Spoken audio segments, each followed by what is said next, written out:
Guys, beer, sports. Join Sean and Brad as they talk about sports and share a beer. From the east coast of Canada to the west coast of the United States. Over to you, boys. Everybody, what's happening? What's good with you? Sean and Brad, Guys Beer Sports back. Season 2, episode 12.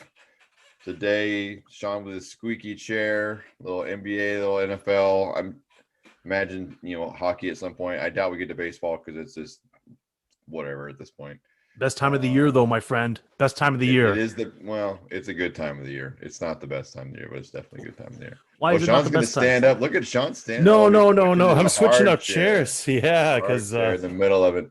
Well, Sean's doing that. Quick shout out, thanks to our sponsor, Flyers Brewery and Restaurant. Go see them corner of Midway and 20. Best beer on the island and the surrounding area. They've got fantastic food and, as always, amazing service. So you can sit outside, sit inside, watch TV. All the games are going, especially in this playoffs, NBA and NHL.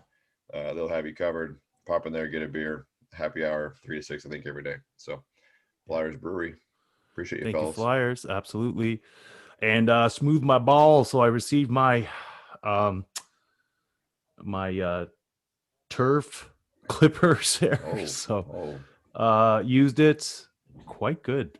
Yes. Feeling fresh? You feeling younger?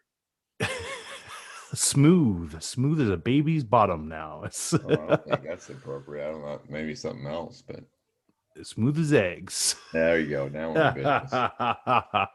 Hey, we have a special guest coming on there today.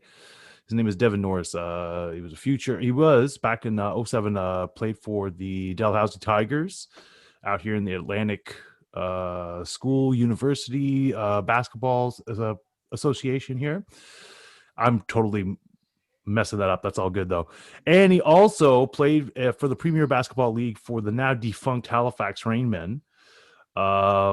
Was coaching some of the Dalhousie Tigers as a coach and is currently employed now as a Halifax regional police officer.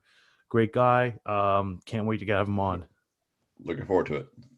Without further ado, Sean and his smooth as eggs balls will bring us in.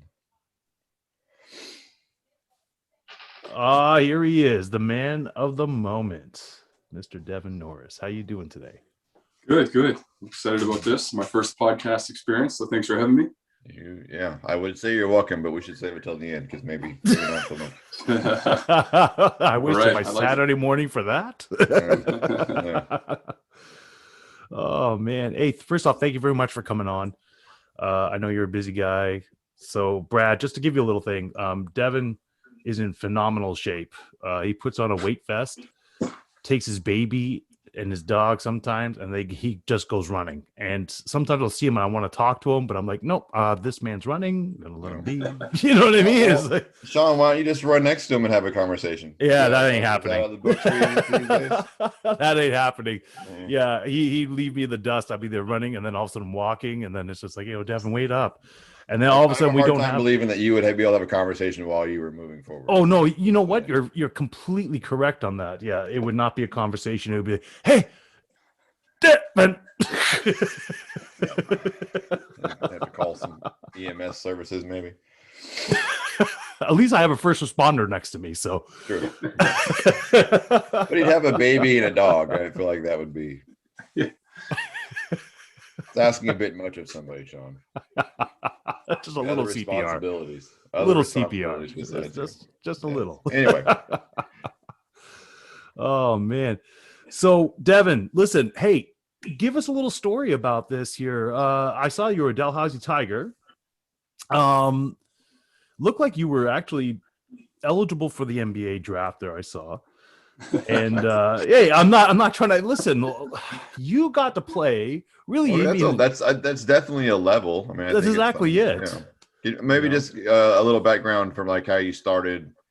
I think most of us picked up basketball early in elementary school or middle school, or maybe just take us back from there and kind of give us a quick run of what your experience was. Sure. So I was fortunate enough to, on my mom's side, come from a basketball family. My mom's brother's kids all played university varsity level basketball and Division I basketball in Canada here. It was great. So growing up, any family gatherings, there was always competitive basketball in the air, and having that around me from a young age really compelled me to explore basketball further. So as I developed and played different sports, basketball always had a special place. So as I got older and I was growing, and basketball was an easy, and having, the greatest player, Michael Jordan, as a role model and idolizing him, there's no question that basketball wasn't going to be the sport I was going to play. So as I continued to play, and, from just outside of Halifax, played high school basketball here.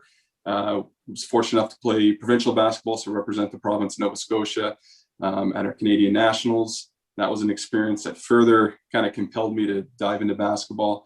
And then through high school, got a little bit of notice and started to get recruited. And my older cousin, who was 4 years older than me, was playing basketball at Dalhousie University. So we never had a chance to play together, but going to Dal and watching him all the time, I said, you know what, it's close to home. I know the program really well. I know the coaching staff. This is a school I'd like to go to. And I was fortunate enough that they had some interest in me. And, that's how I kind of picked Dalhousie University. Nice. What's your position? It changed a bit over the years. Yeah. I think I'll introduce my basketball ability. It really, and as Sean kind of joked about, fitness has always been my secret weapon, I guess you could say. I was never the most, I wasn't dunking on guys. I wasn't doing anything extraordinary, but my fitness level allowed me to play very hard, play very good defense. I also idolized Dennis Rodman growing up. So getting rebounds, diving on the floor, getting elbowed in the face and kept going. That was kind of my mentality on the court. And I think, that I also from an early age said, I don't have to score 40 points a game to get playing time. If I do the things that other players don't want to do and coaching staff appreciates, that's going to allow me to get more minutes, play over the guy who's the same position next to me, and kind of excel that way. And I was fortunate enough that, shooting was one of my strengths. So with hard defense, getting lots of rebounds, getting steals, and hitting the open three, that was kind of encompassed my game. So in university, I was kind of a shooting guard / small forward. Mm-hmm. And then after that, I kind of transitioned to a combo guard role. Yeah. That's nice. Cool. Yeah. I had a similar, I have some cousins that played college basketball also. And that was the same story for me. I remember being able to dunk grade and thinking I was on to something. And my cousins were, in college at that point, and went down to where they live and showed them I could dunk. And they're like, yeah, that's great. If you can't dunk in the fourth quarter, like you can't dunk. Like that was Yeah. That was the same thing. I always had to have a gas tank. I always had to be able to go, it's nice to have that older push from your family, right? It's an interesting dynamic, I think. So for sure. I was a horrifying basketball player. Absolutely horrifying. But I like to pinch, clap, distract. It's important. That's it. If anything that you can get away with, it's like, okay, I'm doing something. You could probably set a good screen, Sean. I could. Absolutely. Just stand still and get in the way. I don't know about the roll. The roll was probably not your move, but the screen probably. The screen definitely. Yeah. 100%. Man, oh man. So you brought up a lot of points right there already. I just wanted to ask you about there, Devin. So we'll leave the LeBron James, Michael Jordan conversation maybe a little bit down the road there, because I'm in the same camp as you, but of course there's a lot of people that would be sitting there and talking about that. I just wanted to actually maybe peel air there in a moment. But I like what you were talking about there about playing good defense, going after rebounds. There's a time in the NBA where there was roles, right? It's like, Big Ben Wallace, Dennis Rodman. I mean, they're not going to go out there and get you even maybe 20 points a game, but they might get you 15 rebounds and I don't know how many block shots, and just play that defensive role. Have you noticed now in the NBA that it seems like you got to be a jack of all trades? It's not just the points. And have you seen the game evolve in that fashion? Or it's a common conversation I have with my peer group. who kind of grew up with me through the game of basketball, and will often reminisce that this is today's game. We use the word it's soft, or there's so much flopping. You can't hand check. All the little things that we argue why some of the 80s generations would survive in today's game, because they were dealing with Bill Laimbeer underneath the hoop and all these things that don't exist anymore. Just think about that Bad Boys era Pistons. Yeah, I think you have a little fear going in there. I mean, that's what really happened with the Bulls. They had to get through. They would dominate it if the rules allowed. Like, you couldn't take a team from today and put them in that era. They wouldn't make it. Right. It'd be over. Right. So that was it's a constant conversation. I definitely, it makes me appreciate the total player now. You have players doing a bit of everything, and I'm sure like what Steph Curry's doing prior to the loss there last night, but it's amazing. Like as a shooter, I look at him and I say like that he's top tier now. Ray Allen was in that spot before, but has anybody ever lost their team more games than Draymond Green? That's a good like in big moments. Like, I don't know how he takes that shot in the regulation. He was so unprepared for that moment. Yeah, well, and I think it's when he plays within himself and plays within his role, he's dangerous. Right? I don't disagree. I think he's a great player, but like that wasn't his moment. Just like we saw in the finals, right, when he kicked that game away, trying to take the ball down the court. Like, he had no business being there either. And that's just right. Are you talking about the finals against the Raptors? Is that what you're talking about? Yeah. Oh, thank you. They would have. I think they would have won that series if he hadn't made that series of plays at the end of that game. But potato. Yeah, I mean, they won. I'm not saying they won disingenuously. I'm just saying like that's a pivot point of that series. Is I think it's why they're not in the play-in or not in the playoffs. But well, actually, I think that the Raptors probably did the most smartest thing I think it was the best way of tanking games without looking like you're tanking games by let's trade off these players that can actually help us.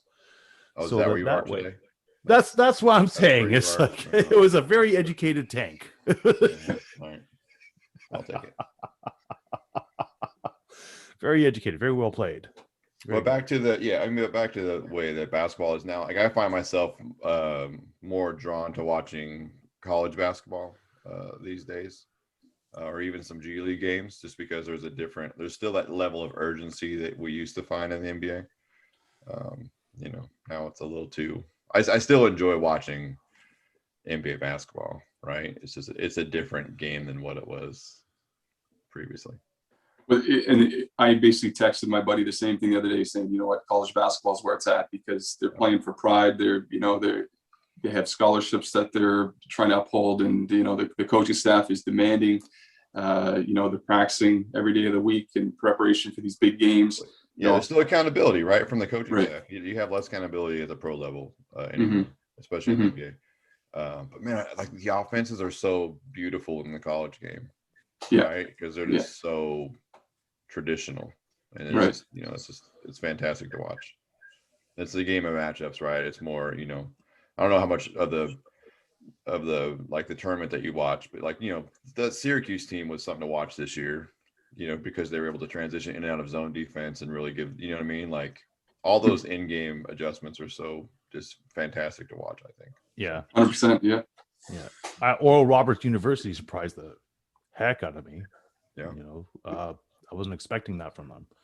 Well, and that's what's nice about, the college balls. You're going to get to these hidden gems that, expose themselves in the tournament where, let's be honest, with the NBA game, we can kind of say, okay, I guarantee one of these 2 or 3 teams is going to be in the finals. And, sure enough, they're there, right? Yeah. You're not going to get the 10th seed or the 8th seed, going all the way and knocking off the Nets this year or whatever.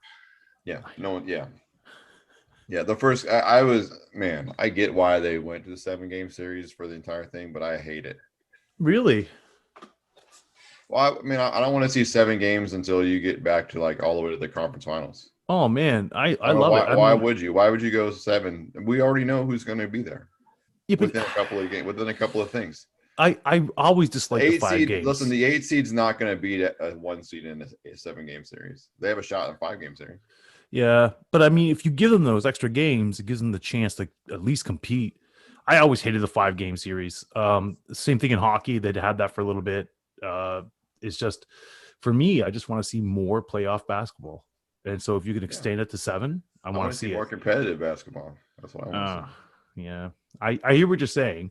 I mean, right now, I think Utah's going to go up, win in 5, right? And Phoenix and the Lakers might go a little further and whatever else. And, in the Western Conference, it's stacked. Denver and Portland's going to go 6 or 7. Someone's going to get extra days of rest because it went 7 games instead of 5. Yeah. That's just how I think what's most intriguing is the Suns and the Lakers series there. Who's going to come out on top of that? Yeah, I don't know. Suns surprised a lot of people. It's just different, right? The lights are on. And that's the thing about playoff basketball is as good as Phoenix has been, a lot of their guys are going to get real exposure to playoff basketball this year. And we'll see. Yeah. We'll see where they are. Well, I mean, let's face it, like 2019, nobody really gave the Raps a chance. I will never forget that there when they were playing the Magic in the first round. Devin, are you a Raptors fan? I am by nature of being Canadian. Yeah. Okay. I'll let it continue then. If you weren't, we were going to stop this debacle right now. You were just going to put the kibosh on it? Thanks, buddy. Sean's famous for bringing up old stuff as long as it fits into his team. So, like, well, in '86 when the Maple Leafs were, down the road. Listen. There's plenty of hockey to get into at some point here. Sure. Devin, what I wanted to talk about, your sweet nickname when you hit the PBL there on the Halifax Rainmen. I was noticing that there. What's that? You already have a first name. Why do you need a second first name? Devin Chuck Norris. What's going on here? Well, it was funny. Like I had amazing teammates during my experience there, and the teammates in that league, it kind of brought many different walks of life. One teammate had NBA experience, another teammate, played for Kentucky. I played with Talik Brown, who won an NCAA championship in 2004.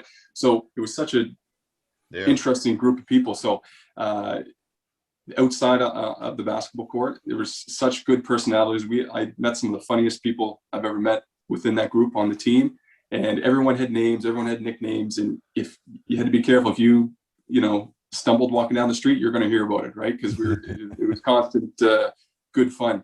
So with my last name being Norris, it just, it wasn't surprising. That's an easy one. Pretty quick. And that was the height of the Chuck Norris jokes too. It was. Those are the glory years. Yeah. That's it. Yeah. So, so I remember going to a Halifax Rainman game. It's pretty much the time you were playing, but of course I really didn't know any of the players at that point because it was PBL. But it was so entertaining to be able to go to a game in Halifax and just watch a basketball game. I was enamored. And then ending up, I think there was somebody there who was playing for the Rainmen that was Jay-Z's best man at his wedding there. Yeah, John Strickland. Rest in peace. He has since passed, but I was very lucky and fortunate enough to interact with him on and off the court, and hear the stories from him, because the years I was there was a really strong New York City presence on the team. Right. And that was due to John Strickland. He brought a lot of players from Rucker Park, Dykeman Park, and with his relationship with the team management, they really kind of came together and brought a really interesting nucleus of players from the New York City area. And, we called him Strick. Strick was usually he was very animated, very interesting in his stories. I don't think we ever knew the full truth of his relationship with Jay-Z, but we do know that Jay-Z referenced him in one of his famous songs. Is he related to Rod Strickland? I'm not sure. Yeah, that's a good question, because I know Rod had a big New York City presence there. Rod, yeah. They're both the same, right? And it sounds like they have similar personalities based on what we know about Rod Strickland. Right. But yeah, so he was a very kind, caring person, and very hilarious on and off the court, and definitely brought that leadership, because he was definitely probably hitting his last couple of years of being able to play basketball at that level, but his value was incredible. Yeah, Right. that's an interesting thing that we see, like the guys that really have it. I think that way about Chris Paul right now. I've routinely not liked Chris Paul his entire career until the last 3 years, and a lot of it stems from watching him play live. Like maybe his second year, I caught him in Seattle while the Sonics were still here, and he just cried the entire game. Like it was so gross. Like I just wanted to strangle him. Because I just hate those crybaby, like, oh, he fouled me, I didn't foul him, that whole deal. But watching him now, like, I think he should be an MVP candidate this year for what he's been able to do with the Suns. You watch that roster without him, and they're not that good. They're definitely not a 2 seed. They're maybe an 8 seed, I think. I'm not real high on Devin Booker as a leader of a franchise. I think he's a fine player, but Chris Paul makes the difference. But that's what's interesting to me is guys, as they get to the end of their career, can really make an impact on talent if they want to. And maybe they're a step slower, but they're so smart, Right. Yeah, I totally agree. Yeah.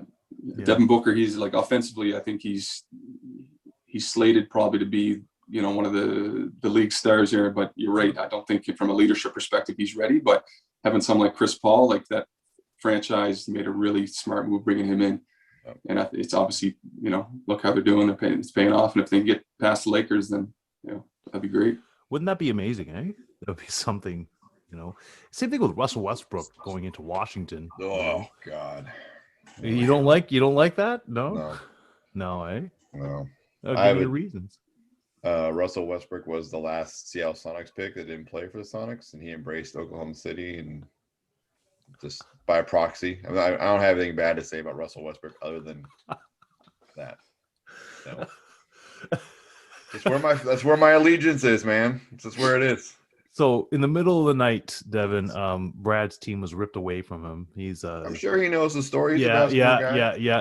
So Brad's from the Puget Sound, Whidbey Island area. So very solid Pacific Northwest boy. Clay Bennett stole a piece of my children's childhood. I just like it how they did it in the middle of the night. Just all of a sudden, one day it was the Seattle Supersonics. Next day, it's the Oklahoma City Thunder. Like, who is this after team? the draft? Like, if you go back and watch the footage, Russell Westbrook is drafted as a Sonic, and like 3 weeks later, it's Oklahoma City. Anyway. Yeah, but you can't fault the guy on that. It wasn't his fault. I know, but you know how sometimes like people just get the brunt of your anger because they're in the spot and there's just no because they're there. Yeah, that's how I feel about it. I spent so long rooting against him that I can't like unroot against him. What he's doing is phenomenal. Like triple doubles and being in the comment, like all those things. Like you can't take any of that away from him. I won't talk about his on the court play at all because I think he's phenomenal. I think he's sensitive, which is probably really keys him in. But I don't like the whole like crying about the Utah fans being mean to him or I think that he talks real tough when the refs get involved. If the refs try to separate him and a player, then he starts really chirping, and that irritates me too. But, he's somebody Rick Mahorn would have laid flat on his head back in the day. That's how I feel about Russell Westbrook. But. I've always appreciated Russell. He's about 6'3", same height as me, and seeing what he does on the court. Yeah, I'm super jealous because there's no way my body. Well, that'd be the thing too, right? Because I'm like in that 6'3" range also, and it's just like you see guys that are your height and weight and what they can do athletically, and you're like, and I never had it. Yeah. Oh my gosh. So after that, you ended up going over and becoming assistant coach there of, was it the Atlantic Provinces, if I'm not mistaken here, like when I'm looking at this? So, yeah, Nova Scotia, right? Provincial coach of Nova Scotia, assistant coach. Unbelievable. Yeah, so after my playing with the Raymond got cut short. I had my second season, I had some skin cancer. So that was kind of a surprise, 24 years old, top of my athletic prime. And I thought that, nothing could slow me down. And then all of a sudden I had a health scare, which fortunately it was caught early. And But obviously that took precedence over the basketball. And then in that world, in that league, if you say, hey, I got to take 6 weeks off, it's on to the next. So it was a tough pill to swallow because, my first year, it was learn how to play at that level, learn how to, because going from Dalhousie University to even the PBL, the unknown semi-pro league, it was funny. I remember in one game, who was it against? Maybe Oklahoma, but Oliver Miller. I'm sure we all remember him from his days with the Suns. He was on the other team, and it was just, that was my moment. Like, this is crazy. Like, I'm watching Oliver Miller, and he was way past his prime, but it was such an interesting experience playing basketball like that. But my first year was a lot of learning, little bits of playing time here and there. And then my second season, I was that much further ahead. So I was getting minutes and feeling great, and then boom, had to stop playing. So it was tough, but I was fortunate enough that while I was playing basketball, outside of the 2 hours a day of practice, I started my own little fitness thing. I got certified. I was doing personal training, and I was doing strength and conditioning for Dalhousie University. And then an opportunity came up to be the technical director, provincial coach of basketball Nova Scotia. So keeping the basketball vehicle driving forward, that was a great transition to really immerse myself in the game of basketball within the province, and essentially help players and coaches in that realm. So it was a great experience.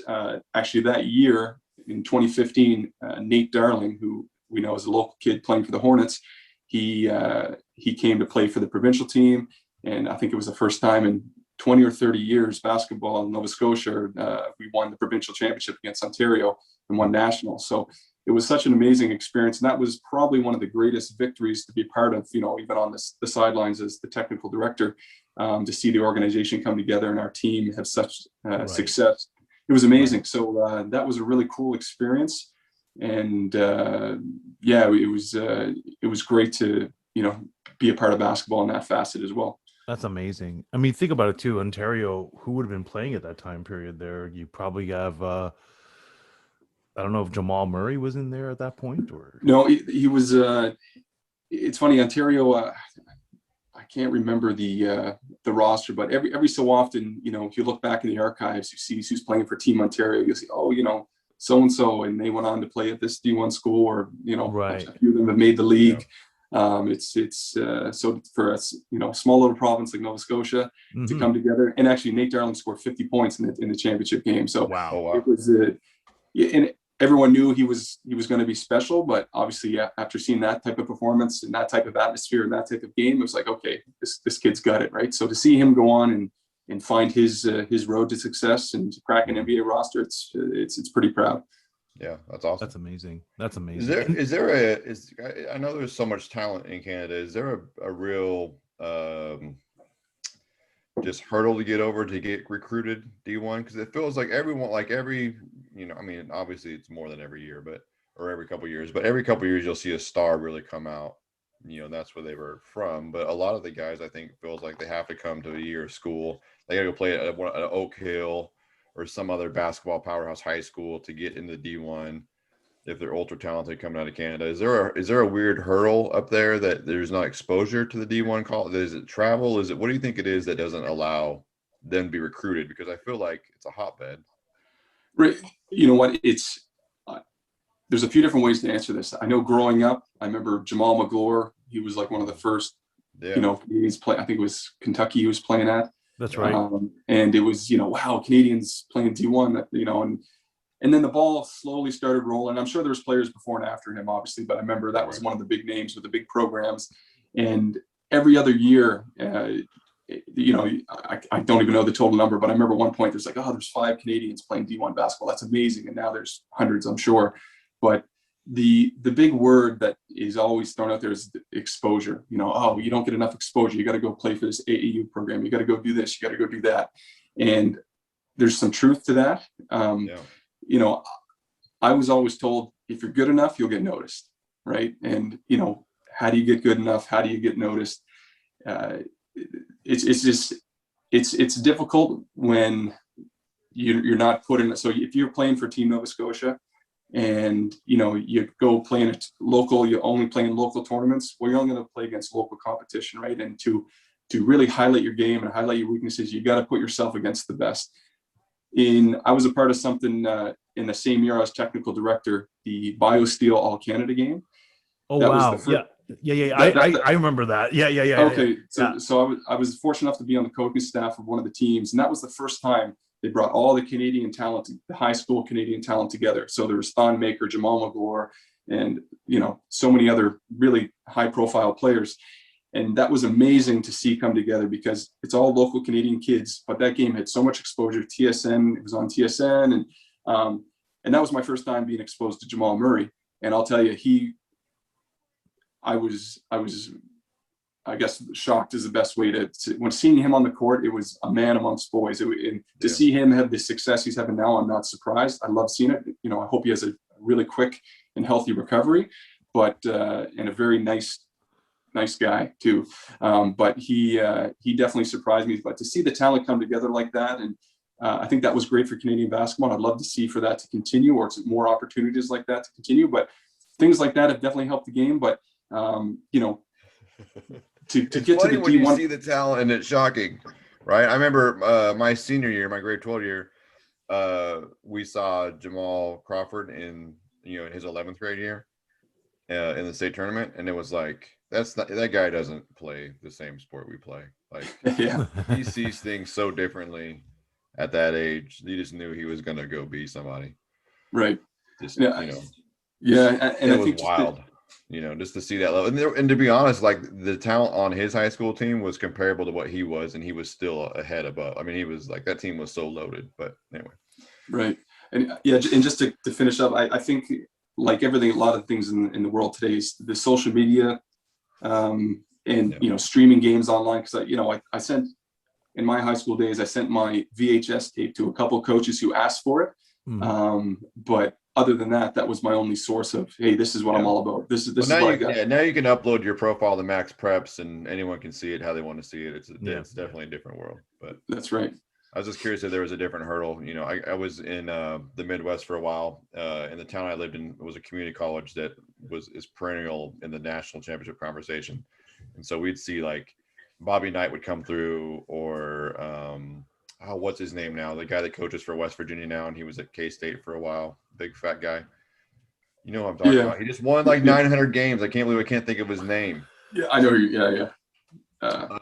Bob Huggins. Bobby yes. Huggins. Huggins was always in like, those were the guys that were like harvesting junior college prospects at that time, and so it was always wild to me, like the level of D1 coaches that would come through there and then not come through that place in those tournaments. So I think every coach has their own travel schedule and figures it out. But right, and I know locally, Carleton University, based out of Ottawa, they've historically done a lot of exhibition games against D1 schools, and they've done extremely well. For probably 20 years, they've been at the height of the Division I basketball here in Canada, and they've won numerous championships. But it was always interesting because around the same time I was playing at Dal, I'd hear, Carleton played Wisconsin and they lost by 3 or whatever. You're like, wow, that's, slowly there's barriers being broken down, and there's opportunities like that. I know when I was at Dal, we played Harvard, which was pretty cool. We played the University of Maine, which, they're not winning any NCAA championships, but they're still the recognizable names. Still talent, man. Like still, that's not also ran. You know what I mean? Like, that's amazing. That's amazing. So after that, this is a hard turn here. You end up joining HRM's police force, right? So what led to that? Policing was something that was. It was either teaching and policing, and I guess I missed a piece there. I know we kind of covered my post-university years quickly, but right after graduation, I taught at a private school for a year. I had an opportunity to teach, and but then while I was teaching, that's when there was some basketball talk. I was interested in playing, all this, and I started working out with some high-level players, and said, I still got some more gas in the tank, and I only have one chance to do this, because when I'm in my 30s, I'm probably not going to, reverse back and try to live the dream out, right? So, so after teaching, that's when the basketball opportunity happened. But it was either teaching or policing. I knew the semi-pro route wouldn't probably be good long-term financially. So I knew policing or teaching was something I wanted to explore. So, as I was playing basketball, I met my now wife, and who was going away for school and her education, everything. So to go away to do the police training wasn't probably the perfect scenario. So it was a timeline of trying to find the right fit. And, I was lucky enough to have her support. And then when timing was right, I said, you know what, it's either now or never. And I jumped on the opportunity and was very lucky to, end up where I end up. But that's kind of how it worked out. Yeah. What I'm super impressed with, though, is how you've taken your basketball skills and you've actually implemented them along with your policing. I'd like you to tell Brad and actually the listeners, I mean, what your integration there with some of the inner cities here, inner city youth in Halifax. It's a great story. I love it. Sure. Basketball, it's everywhere. So for me to, have a police uniform on and be able to talk basketball with the youth, to shoot hoops, it's a quick way to say, look, this guy, he likes basketball. He's human. I can trash talk about who the best NBA player is, and then shoot a three and have fun, right? So, then outside of that, with some programming within the community, we have a basketball group of police officers who will go to schools. Obviously prior to COVID, and hopefully after everything settles down, we can continue it. But it was a lot of fun because the whole school would come out and they'd watch us play against the school basketball team, and we'd have our jerseys on, and we'd be playing against the schools, and the kids love it. We're going 75% because we want to have a nice, fun, competitive atmosphere, and and we're fortunate enough, a few of us, I still got some legs in me, so I can do the odd dunk here and there. And one of my coworkers is 6'7" and played high level basketball, so he likes to put on a show as well, and the kids eat it up. And it's just a way to, again, break down barriers. And through the word of sport, it's fantastic. Yeah. If one of those kids tries to give it to you, though, you gave it back to him, right? 100%. Yeah. 100%, yeah. All right. Getting back to this. Well, I mean, that's the thing. I think you probably, I've close friends in all walks of life, right? And, to me, it feels like you can apply coaching principles to your job now. Trying to deal with people. It's all about relationships, right? At coaching.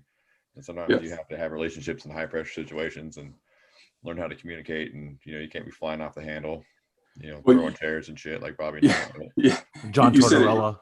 Does he feel like that? Does that help you think in your day-to-day job now? Is just, knowing how to be a teammate, knowing how to be a coach, like that kind of helps you be successful? 100%. You hit the nail on the head. But it's all about communication, right? And that's both in the workplace, amongst your coworkers, amongst your supervisors, and then amongst the people that we're interacting with on a daily basis. Because the reality is, people we're interacting with, they're probably not having one of their better days, right? From accidents to high stress. If you're involved, something has gone sideways from the morning plan, I would imagine. Right. Every once in a while, probably someone woke up and thought they would see you that day. Like, I think that happened. I have friends that live in that world too, right. But they wake up just wanting to go get into some shit. Yeah. But, like you said, high stress scenarios. So from the foundation of coaching and basketball has given me,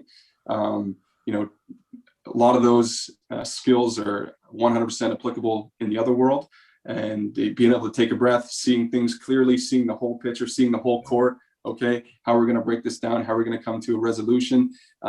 It's extremely valuable, and sometimes you can kind of tell who has that natural coaching ability and who doesn't, right?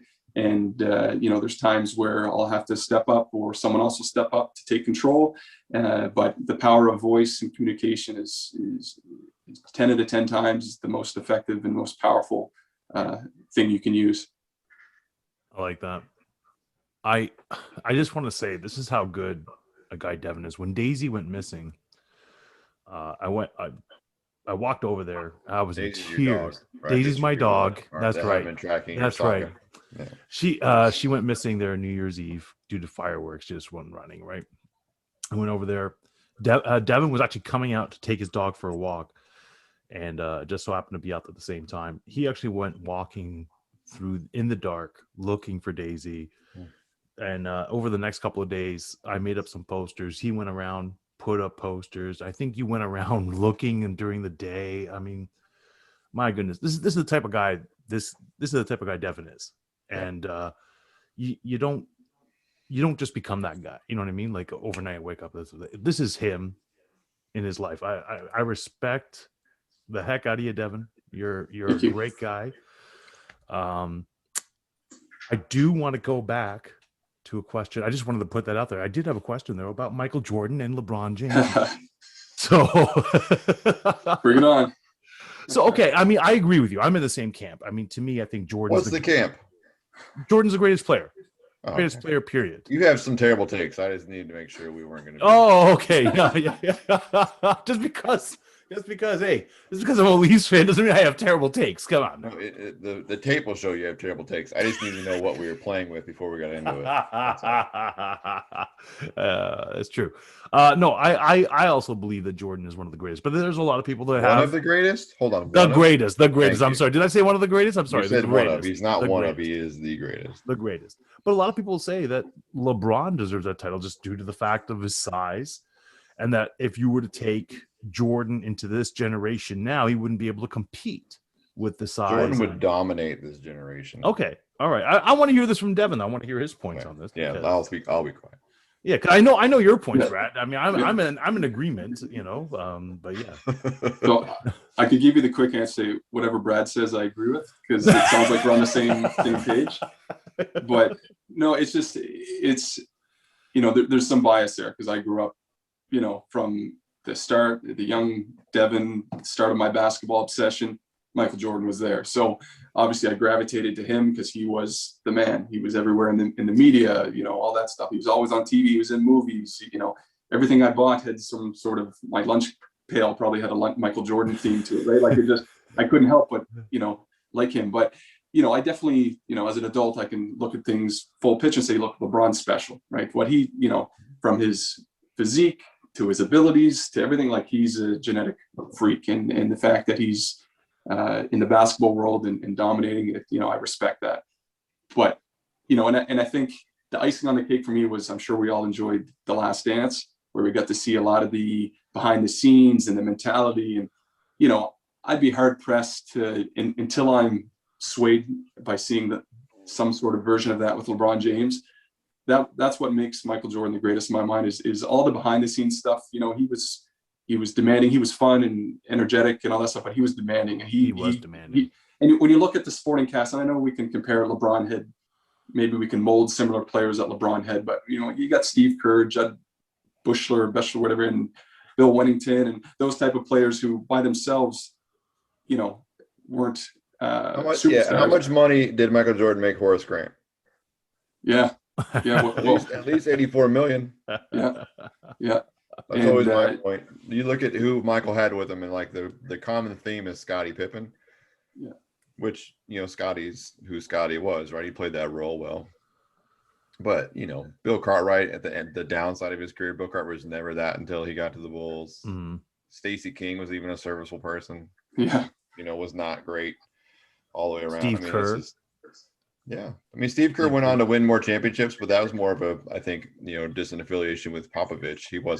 Steve Kerr wasn't the reason the Spurs were winning championships either, right? He just knew how to play that role, and they all learned that from Michael. Right. That's what I feel about it. LeBron's a special player, sure. Is he top 5 all time? Maybe, but he's not the greatest ever. He's not transcendent. Like we all wear our shorts differently because of Michael Jordan. We all wear our socks and our shoes differently because of Michael Jordan. Like, he's the guy that changed basketball forever for everybody. Yeah. Now, I found that interesting that you said he might be in the top 5. LeBron? Yeah. Yeah, maybe. Might be. I don't know. I might have to disagree with you on that, Brad, because I think he's definitely in the top 5. Give me your top 5. Give me my top 5? Yeah, let me hear it. Okay, I'll give you my top 5. So Michael Jordan, Kareem Abdul-Jabbar. Mm-hmm. Come on, Kareem has to be there. Yeah, I'm Number with you. 2. I'm not saying not. Bill Russell. Sure. LeBron James. LeBron's 4? 4. Okay. Yeah. And then number 5, maybe Jerry West. Maybe. Okay. Maybe. All right. Maybe. The logo himself is maybe the 5th. Maybe. Give me your top five. Well, you left out Shaq, you left out Kobe, you left out Oscar Robinson, Wilt Chamberlain. Wilt Chamberlain. Oh, wow. Yes. All right, boys. All right, let me hear your top five. Brad. And then I'm going to get Devin, save the best for last. It's Mike. It's Oscar Robinson. Okay. It's Bill Russell, Wilt Chamberlain, Kareem. Those are my five. It's a lot of big men, but I feel like. So you were to fill a court out there, it's all centers.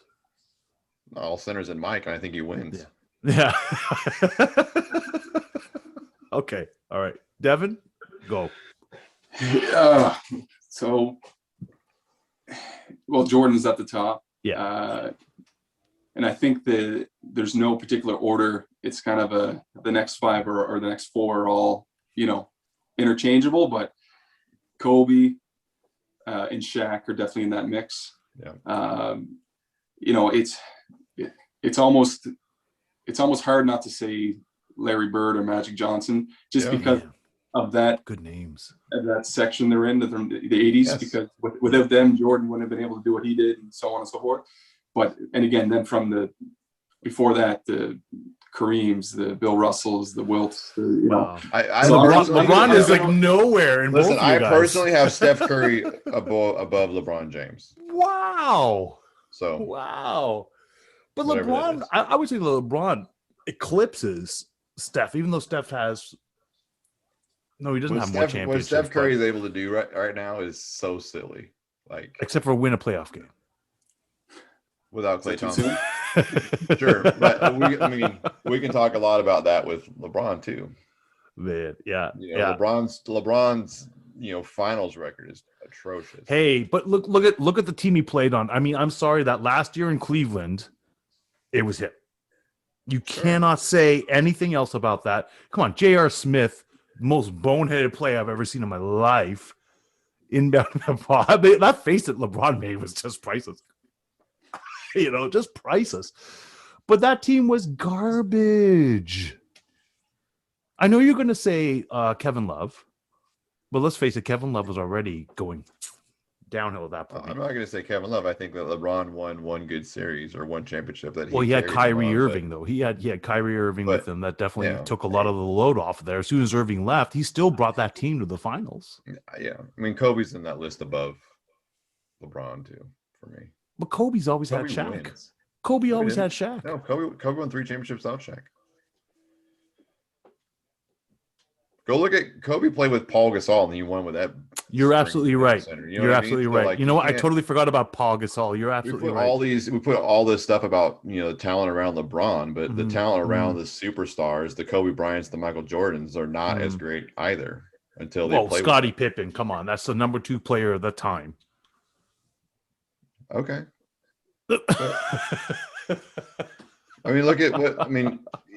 Kyrie's been a fantastic point guard since he came in, right? They couldn't get it. They got done once. Great flat earther. Oh, he's backed off that since then. Yeah, I know. I feel like he was trying to give a joke and then it got away from him. But you got, Anthony Davis is probably a better player at this point than LeBron James is. Youth-wise, maybe. Dominance-wise. Yeah, okay. I'll give you that. But, LeBron's played 18 years. It's a different animal than Michael, but he doesn't have the mental fortitude, right? He just doesn't have it. That's what the greats have. You know what? I can't argue with that because it's true. But maybe it's because he was famous since he was 15. I don't know. That does something to you too, Yeah. But Wayne Gretzky got cut. So Wayne Gretzky was famous at 7. Yeah, it was a different time. Did you actually see Wayne Gretzky's offering now one of those master classes there, the athlete's mindset? Yeah, I saw that. I know. I think I might get that. I don't know. I want to be just like Gretzky. Just like the Wayne. You have the hair for it, Sean. You definitely have the hair for it. Oh my gosh! All right. Okay, Devin, just to close out, do you have any picks for the finals? Anybody? Who are you pulling for in the playoffs? I'll give you 2 teams, and my first team is. This was picked before the season started this year, and I'm a diehard Steve Nash fan. He's right underneath Michael Jordan for me, being Canadian and growing up, all that stuff. So I said, you know what? If he, it was a surprise him getting a head coaching job, and I wanted to support him right from the start. So I said, you know what? I'm going with the Nets. And then, lucky me, the Nets got better and better and better and better. The Nets is like a video game team. I have, I had a pair of Steve Nash Nikes back in the day. Nice. I remember I was in Vancouver. I mean, I used to live right across the border, right? And so I remember going to the mall in Vancouver and seeing a pair of Steve Nashes and being like, oh, no one has these. Yeah, that's right. Yeah. To be honest with you, I didn't even know he had his own shoe, but, they were selling it up there, so. Oh, yeah. My second team is the Milwaukee Bucks. Wow, you're giving it to them, eh? Well, that's who I'm going to be rooting for. Yeah. And I just think that when they're on, and when Giannis is called the freak for a reason, and if he explodes and takes it up a notch in the playoffs, which he should do as the franchise player, they're dangerous, right? And they get a good supporting cast. When they're healthy, and they have not been healthy. When they're healthy, they're somebody to mess with. They're definitely. And if you're allowed to take 5 steps to the rim every time, I mean, you're going to win. Yeah. And you're 7 feet tall, right? Yeah. Yeah. 5 steps, 7 feet tall, that nice Euro step, you're going to win. Yeah. You start from half. That's it. Yeah. Okay. Well, Devin, we appreciate your time this morning. You carving time out for us is important to us. We're grateful for that. So thanks for the conversation. No, thanks for having me. This was great. Yeah, I really appreciated it there, Devin. Just the time, just to be able to talk here and go over this. I can't believe I'm moving so shortly off to Toronto. Going to be continuing over there, so I'm really glad we got a chance to do this. We see each other on a regular, but we never really hang out. It's because of COVID, I think. Really, it's just COVID messed everything up. I know. Yeah. And of course, you being a police officer, me being in the Navy, you don't want to be the guys that's just like, let's just get together over here. It doesn't matter. Then all the neighbors are there all of a sudden, like, oh, they're having beers or something like that. It's like, I don't know. Yeah, I hear you. Crazy times. Yeah. Well, hopefully at some point we can do this again. This is great. Yeah. Love having you back on again. We can talk absolutely more. Power of technology. I love it. Yep. Yeah. Okay. That's right. Thanks, Devin. Appreciate you. All right, guys. Thank you. Take care. Thanks, my man.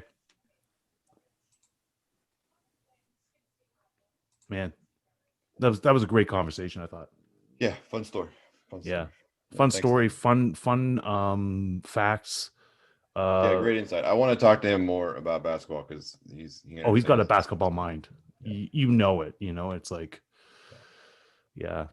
and I really wanted to cover more about what he thinks of the game today, and it's unfortunate we don't have the time. We'll have time for that. We'll bring him back through because he's a good one. Absolutely. I really enjoyed that. Great guy. So we're gonna talk quickly about your Maple Leafs and their first round playoff exit, or what? Okay. You want to save that for when our friends are here and they can talk about their No. I feel like talking about this. So I mean, I'm gonna give you what I thought about game 1. Okay. So even in the beginning, I thought that the Leafs are gonna lose game 1. I felt it. Carey Price is a magic man. Now, having said that, I wasn't expecting to lose John Tavares. Was I upset that we lost John Tavares? Yes. Can I say that Montreal's a dirty team? No. It was clean and it was a mistake. That knee to the head was a mistake. Complete mistake. Well, he was trying to avoid him. He was. And they were apparently Corey Perry. That's just the nature of sport, right? That's it. And Johnny T and Corey Perry apparently really good friends. So I don't think you want to knee your friend in the back of the head. No, that was just unfortunate. It was unfortunate. Absolutely. There was no shenanigans going on. No. And I know Nick Foligno, he ended up going and saying, we're going to go. I know it's an accident, but we're going to go. Right. Yeah. Well, I mean, you got to. Right? Yeah, exactly. And people were giving Nick Foligno a hard time saying that it's going against the code.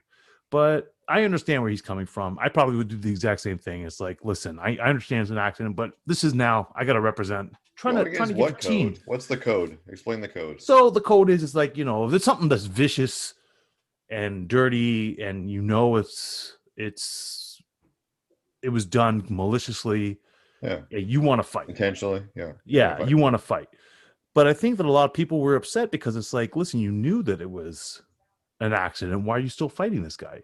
Man, I'm so confused with hockey. I know. Like, What a bunch to of me, garbage. This is like I know.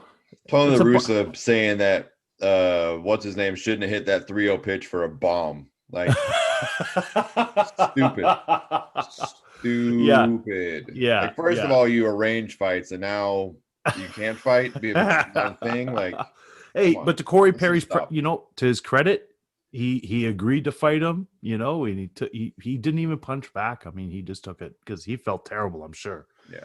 Oh yeah. He you could tell he was not. Yeah. I mean that's I don't know if you saw gosh dang it. I wasn't gonna bring this up, so I didn't pay attention too much to it. But remember the guy getting hit in the face? Do you see that this week? Yes, Nazem Kadri hitting Justin Falk in the face. Yes. And I was going to get into that. I was going to touch on that. That pitcher was devastated. Yep. Like he couldn't even pitch no more. They had to pull. He had to you're come out. talking about baseball. You're talking about baseball. You're not even talking baseball. about hockey. Yeah, no. You're not even talking about hockey. Okay. No, he threw a fastball up in the zone, cracked homeboy in the face. He plays for the Mets. I think. Wow. Ended up breaking a nasal cavity. He's got to have surgery. Both of his eyes are black. Wow. He's laying there in a pool of blood in the ground. And like the pitcher, you could tell it just got away from him. It wasn't trying to throw inside on him. It just got away from him. And, they had to take him off. And then the pitcher was just couldn't go. And so they had to bring in someone from the bullpen quickly. Yeah, I'm sure he did. It's the humanity of sports, right? And I guess that's the part of it. There's a human spot to those things. And I think you see it.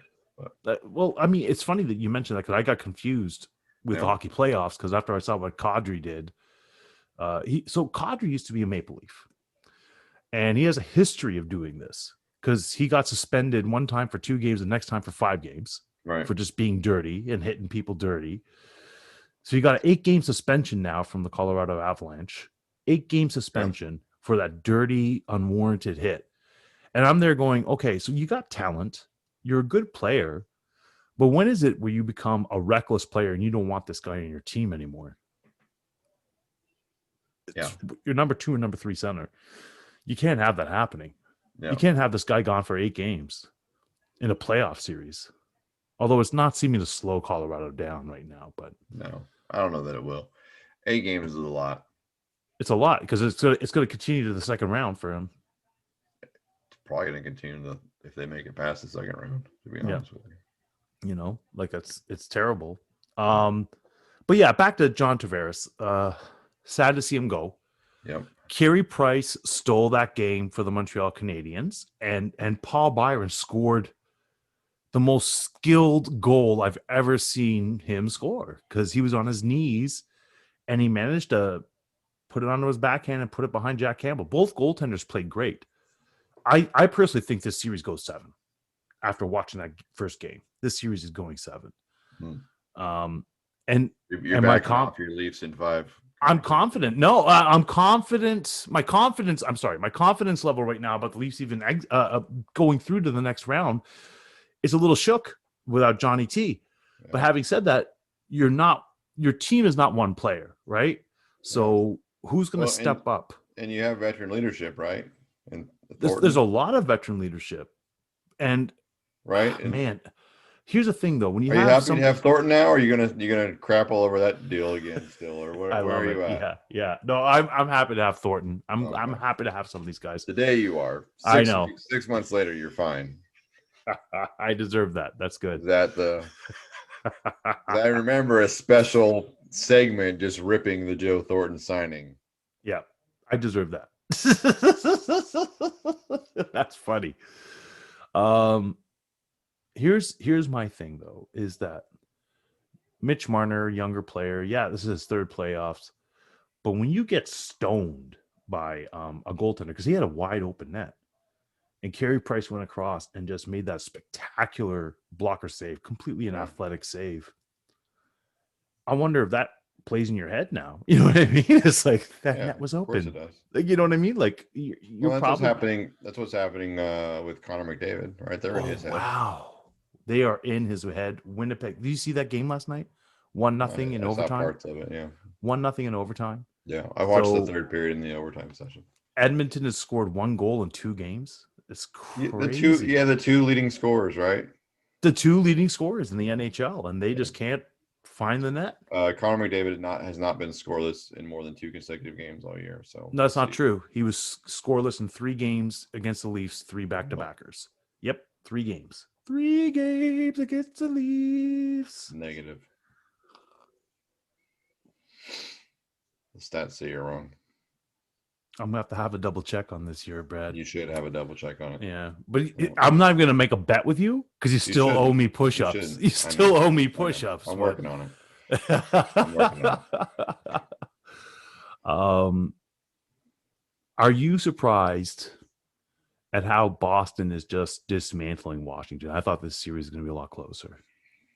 I'm not surprised because Boston has just weathered the storms and then brought it to their house. I thought this was who Boston was to start with, but I thought it was 7 for Boston. Maybe, I hate Boston, but they are a good team. What else can you say? Yeah, and they understand how to win. Yeah, it's big Brad energy, right? I mean, that's just the thing. So, anytime you got a guy with the name Brad on your team, I'm pulling for him. That's just how it works. These Sean's are kind of generic, but like as Brad's are a little more rare. Just like the Reeds of the world, you Dave and Sean's can go. You can't pull for each other, right? That's just the thing. So, were you shocked that the Warriors are gone? Moving on to basketball postseason. No, I was not. I was not shocked. No, no, not with Memphis. I mean, Memphis put them out. That game was out of control early. Yeah, in the first quarter. Yeah, they were down 14 in the first quarter. I know. I mean, they were down double digits at the half. Yeah, Steph Curry can't carry a team like that anymore when he's getting hamstrung by Draymond Green. Yeah, that's just it. Draymond's a great Dennis Rodman comparison. He's a good third wheel. He cannot be a second. Well, he's not part of the Splash Brothers, right? He's got to play his role. Yeah. He just has to play his role.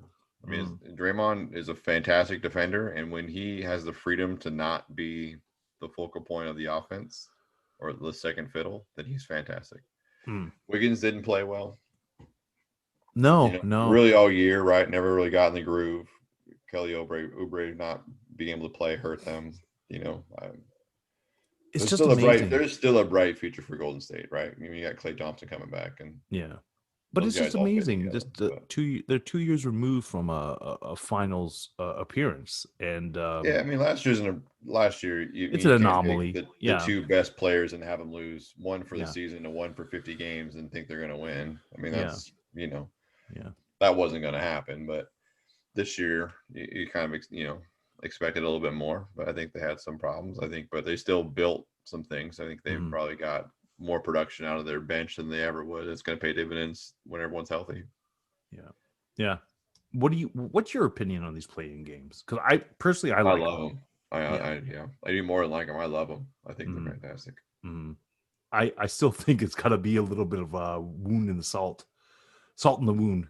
Well, you made them play. I mean, they made all the teams play at the end, because traditionally, if you were the 6th seed, you could coast a little bit, because the difference between the 6 and 7 seed is not big. But having to get that 6th seed mattered because that meant you got an extra week of rest. Yeah. That's huge at this point in the season, right? So be interested to see how I think I love the games now that they've been completed. Yeah. The jury's still out for how I think they stay based on how competitive these playoffs are. Because I think if you see the top 6 teams really play good basketball because they got that week of rest and they're really tuned in, big fan. Big fan. So it's going to be interesting. Like the Wizards making the postseason. I wasn't expecting that. I was not going to put money on that the Wizards are going to make the postseason. Yeah, they were getting hot at the right time though, right? They've got an interesting group. Yeah, like there was a lot of teams on both sides, like even in the NHL. I wasn't expecting Minnesota to make the postseason. Like there's some teams that were big question marks that have made the postseason on both sides of the fence. And of when I say the fence, I mean the NHL and the NBA. But you don't mean the border that you can't cross. I don't know if you saw. I know I don't know if you saw Montreal is going to be the first professional team in Canada to allow fans in the game. Yep. This Monday, 2,500 people, Yeah. 12% capacity. Yeah. I mean, who knew that the Leafs were going to have a shot to have fans in the arena? It's Montreal fans. It's going to be crazy. It's totally not. I remember when I first talked about that, though, you said they weren't going to because they weren't going to make it that far. Yeah. No, I was completely shocked. Yeah. No. What are you talking about? This is the first round still. What are you talking about? That's what you said in the group chat. I've Oh got my the gosh. receipts. I know, but quiet you. Somebody owes me push-ups. That's all. I do owe you push-ups. Somebody owes me push-ups. Yep. Guy. You know, I have a medical need that I'm almost done with, and you can have your push-ups. all right. I love it. I'll even help you with about 25 of them and give it to you. I appreciate that, but I don't need that. Yeah, I'll give you 25. I'm doing the 100. I don't need that. Because I can give you 25 easy. Yeah. Yeah. But not so easy. I can't accept that. Not so easy today. Thank you. Man. Okay. Predictions in the NBA playoffs. In the first round. Let's not go all the way to the finals. First round. Oh, okay. I think Portland wins their series. I think Brooklyn wins their series. Okay. Let's see. Who else do we have here? I think that the Lakers win that series. I think You think the Lakers are going to beat the Suns, eh? Okay. Yeah, I think so. Yeah. I think the Knicks beat the Nets. I think Utah beats Memphis. Bucks and Heat. I think the Heat win that series. I think so too. Heads from last year. Yeah. I think the Wizards beat the Sixers. That's interesting. I think the Clippers beat Dallas. That's what I think. I think the Clippers beat Dallas as well. Yeah. Celtics are gone. I want Phoenix to win, but I just don't think they're going to get past the Lakers. Yeah. It's tough. Yeah. Yeah. And then, Utah wins too. All right. I don't know if I said that or not, but Utah wins. I feel like that's implied that they're Yeah. going to beat Memphis. No, I have to agree with you on that. Yeah. What do you think of the free UFC card happening tonight? Or have you seen it? I hope that Covington gets his jaw blown off. Who's he fighting Covington tonight? I don't know. Someone's going to blow his jaw off. So, I don't think he's fighting tonight, man. You sure? Yeah, I'm looking here. I'm seeing Rob Font versus Corey Garbrandt. Oh, yeah, that's what I was thinking of. I always get those two confused. I get Garbrandt and Covington. Covington confused? Yeah. They're the same person. That's funny. They're the same person. Yeah. Sorry. That makes me laugh a little. But yes. Are they not the same person? I don't know. I mean, Cody, I don't think is like crazy talking that crazy talk. Yeah. But he's just an unlikable person. He's not trying to be a heel, but but he kind of comes off as one. Yeah, he's just unlikable. Yeah. This Rothwell Barnett fight is interesting. Court McGee's in the preliminary. I know. Jack Hermanson's on this card. Yes, I'm watching this card. Yeah, it's a good one. It's a good one, and I'm even looking forward to the Rob Font Cody Garbrandt fight. Yeah, it'll be a good fight. It'll be a good fight. Yeah, I have less hate in my heart for Cody than I do for Colby. I just get him confused.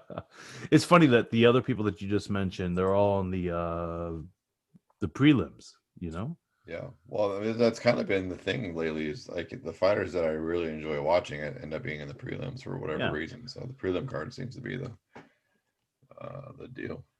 Because I'm looking here, Court McGee, I like him. Look at that record though. Why is he fighting down here? Big Ben Rothwell, what in the world? That's crazy. You know what I mean? Rothwell's got 51 fights. Yeah. He's probably a little long in the tooth. But then you have a guy like Rosenstruck is in the main event next week against the you just look at it. They're not, no one, let's see.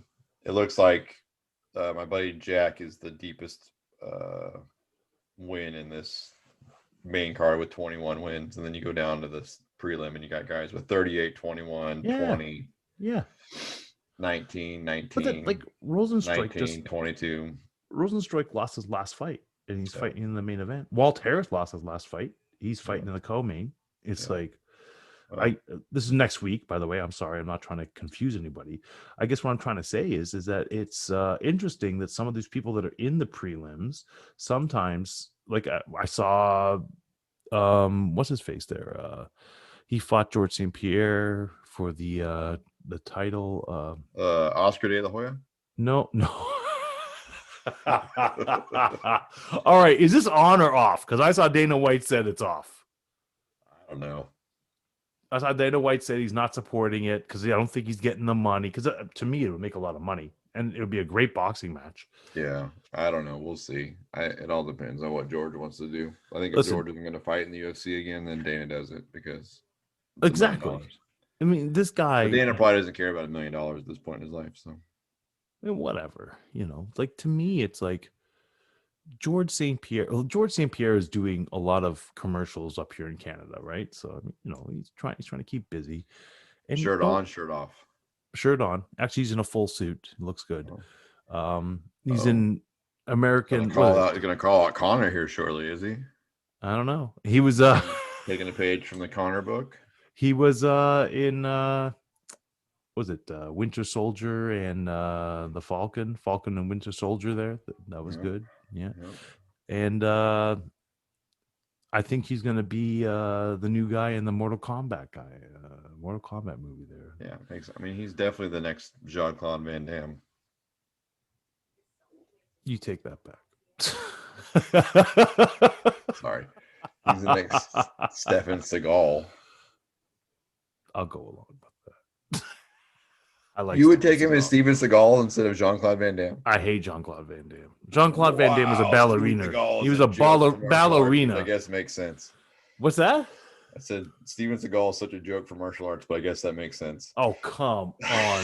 The 8th degree black belt in Aikido. How dare you? Okay. Okay. 8th degree. How many degrees are there? Well, 8th is master, buddy. Well, there used to be 6, but then there was Steven Seagal, and now there's 8.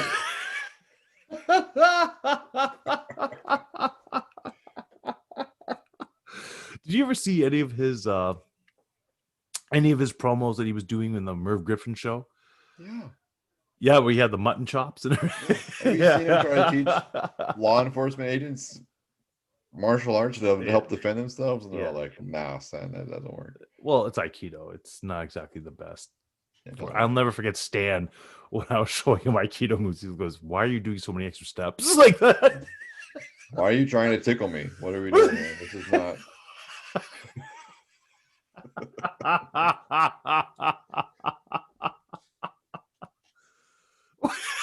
I don't know what to say to that.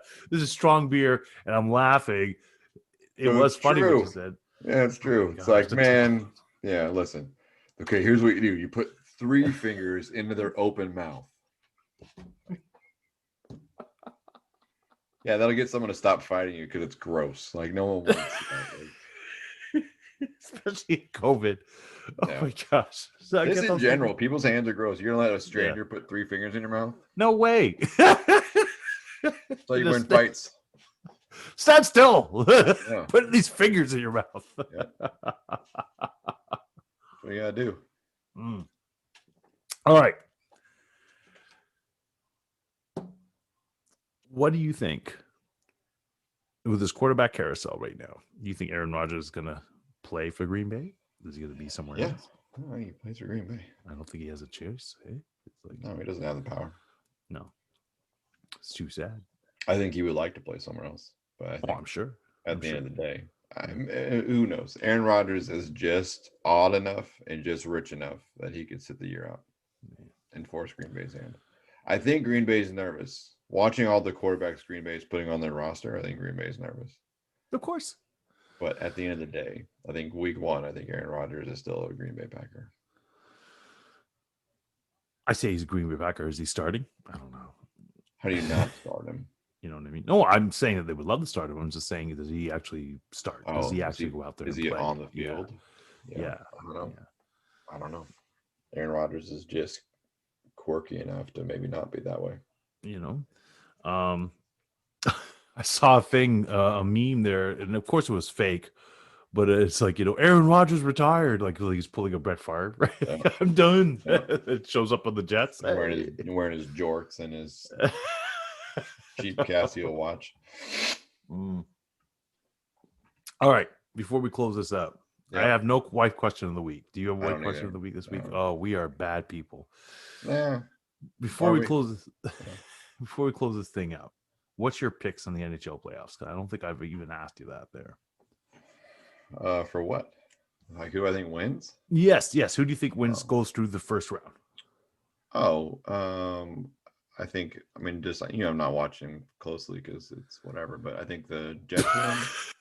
I think the Bruins win. I think that Tampa Bay wins. I think the Islanders lose. You think the Islanders lose? Yeah, I think they do. I think that goalkeeper situation they have is terrible. I think that they should go back to the young kid and not ride that guy. Yeah. I think just for funsies, I think that the Canadians win. For funsies, eh? It doesn't seem too fun for me. Well, it's fun. That's why it makes it fun for me. Let's see. I think Carolina comes out still. I think so. Let's see. I picked that series already. I think the Avalanche continue to go. I think the Blues are just done. No, they're not. And then the Golden Knights come through also. Yeah. I think those are all reasonable picks, except for the Canadians and the Leafs. I was gonna be like all of them are reasonable picks, huh? Yeah. Yep. Except for the Canadians. I knew it. Hey, what I do know is, did you hear Rod Brindamore, the head coach of the Carolina Hurricanes? It was probably one of the most funniest things because he was like the most backhanded compliment because he's just like, Nashville did a good job playing that game and they deserve the win. But it's kind of hard to win games when you're playing a team and you're also going against the refs. But he did, it was funny though because it's true. 7 power plays against the 3. Yeah, it's like not wrong. Yeah. Yeah. Well, and that's the thing. You can't take it away from them because they execute on power plays. You can be frustrated. The refs gave them 7. That's just hard to win. So I love it. There is that. I love it. Yeah, it's playoff hockey. It's the best kind of hockey. It's the only kind of hockey, in my opinion. All right. So before we go, I got a one-on-one question. Here we are. Last question of the day. Last question. Let's wrap up episode 12. Okay. So, if you had a chance to be a professional athlete for the day, what sport and what position would you play? Would I be good? Or just like as I am now at 41, like I get a chance to play that position? Like, what's the answer? This is completely a hypothetical fantasy. So, you could be great. And if you want to think of yourself as crappy, okay. I think I'd play football and play wide receiver. I think that'd be fun. Or safety. Wide receiver or safety, I think would be the move. I like it. Yeah. I like it. Yeah. You? I think I would play goaltender in the NHL. I think that was something I always loved playing. It was a position I loved playing. I would do it. Yeah. What are you chuckling about over there? I just think that it's fun that you think that would be your thing. That's all. Having things hurled at you.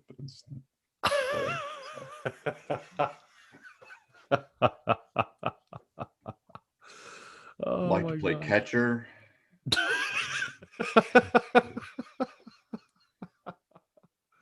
Oh man, that's funny. Speaks to your toughness. That's all. It was a surprise. I love it. I love hockey. Yeah, I love either that or it's the pads would be slimming for you. It's the masks. Believe it or not. I always thought some of those goaltending masks were just. Have you ever thought about wearing that as COVID? Because it's a mask that covers your nose and your chin. It meets the requirements. No, but the gate doesn't cover your nose because it's like. Well, it could though. You could have one made that was almost like Bane that covered your nose and your chin. It was a hockey helmet. That's funny. We're way too late to this game. We're a year in the pandemic, and we're just now thinking of this. I know. Walking around your goaltender mask. Hello, eh? Oh man. Well, I think that puts a wrap on this. Unless you have a question for me. No, I'm happy with your goaltender All response. I feel like that's fair. Love it. I'll save mine for another day. Oh. Okay, kids, with that, we are wrapping this episode up. Thanks again to Flyers and Smooth My Balls. We appreciate you guys. If you guys, www.smoothmyballs.com. Guys Beer Sports is the promo code. Save yourselves 15%. Appreciate you for that. And then Flyers, as always, my favorite place to be. Until next time, kids, be good or be good at it. Righto. You've listened to the podcast, but now it's time to visit us in our virtual sports bar. Get all of our info at guysbeersports.com, where you can find all the ways to connect with us. Watch for live conversations with Brad and Sean that happen throughout the week, and join in with your favorite local beer. You can share your thoughts in the conversation comments with your own uploaded videos, or even join us as a guest live commentator. The GBS Virtual Sports Bar is open for business. Come on in, boys and girls.